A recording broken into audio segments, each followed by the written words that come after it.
Hello, আসসালামু আলাইকুম আমার ভাই বোনেরা, কেমন আছেন? আল্লাহর রহমত ভালোই আছেন, আমিও আপনাদের দয়ায় ভালো আছি।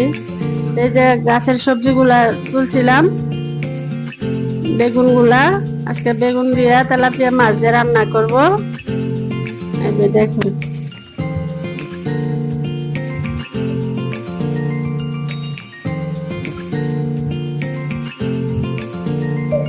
এই যে হলুদ দিলাম, মরিচের ফাঁকি দিলাম,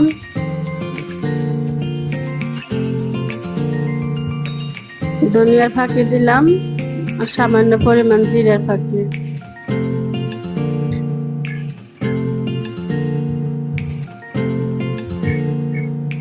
একটু লবণ দিলাম পরিমাণ মতো।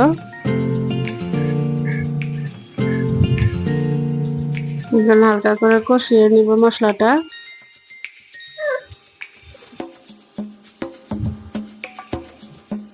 পানি দিলাম, পানিটা বেশি পড়ে গেছে।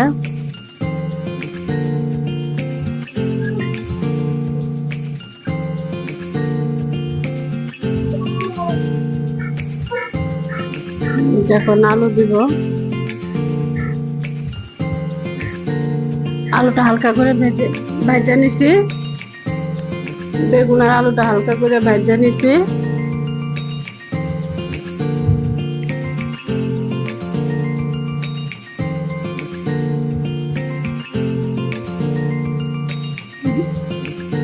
এখন পানি দিব, ঝোলটা দিব।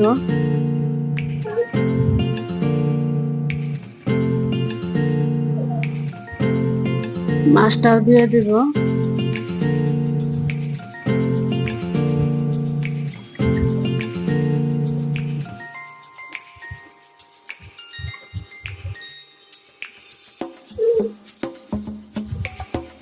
এখন মাছটা দিয়ে দিব।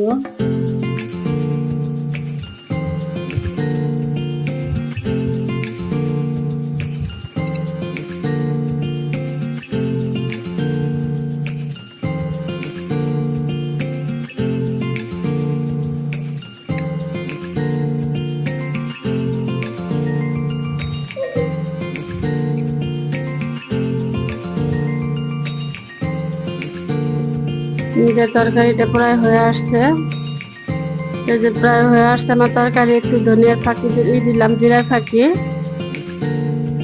এখন নামিয়ে ফেলবো যে তরকারিটা।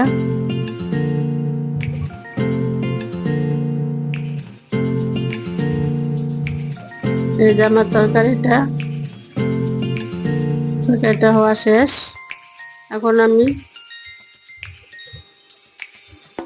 শাক ভাজি করব। যে কালকে যে শাক তুললাম, আমার বাগানের শাক, ভাজি করব শাকটা। পেঁয়াজ আর রসুন কুচি দিয়ে দিলাম।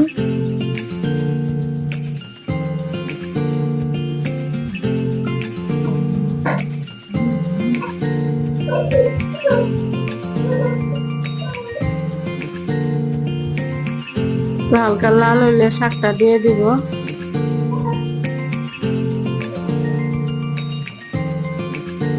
এই যে শাক ভাজিটা করব, কাঁচামরিচ, পেঁয়াজ, রসুন কুচি দিয়ে লাল লাল করে বাদামি করে ভাজা এই শাক দিব। শাকটা হালকা ভাপ দিয়ে নিছি, লবণ দিয়ে ভাপ দিয়ে নিছি।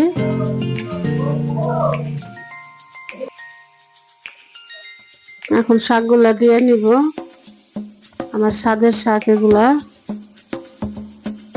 ছাদ বাগানের শাক মিশালা।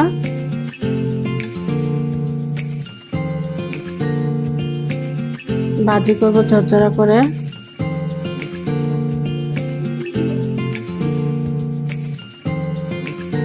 সব ধরনের শাক আছে, ভাজি করব শুকনো শুকনো করে।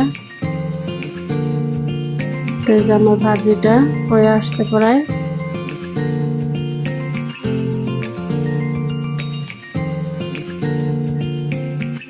একটু নাড়াচাড়া করে। আপনারা আমার পাশে থাকবেন, একটা লাইক শেয়ার দিবেন। এই যে আমার শাকটা নাড়াচাড়া দিয়ে নিব, ভাজা ভাজা করব।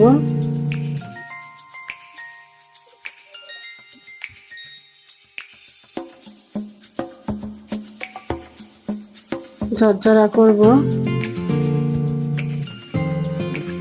আজকে এই পর্যন্তই বোনেরা, আগামীতে ভিডিওতে দেখা হচ্ছে। এই যে আমার শাকটা। আসসালামু আলাইকুম, ভালো থাকবেন, আল্লাহ হাফিজ।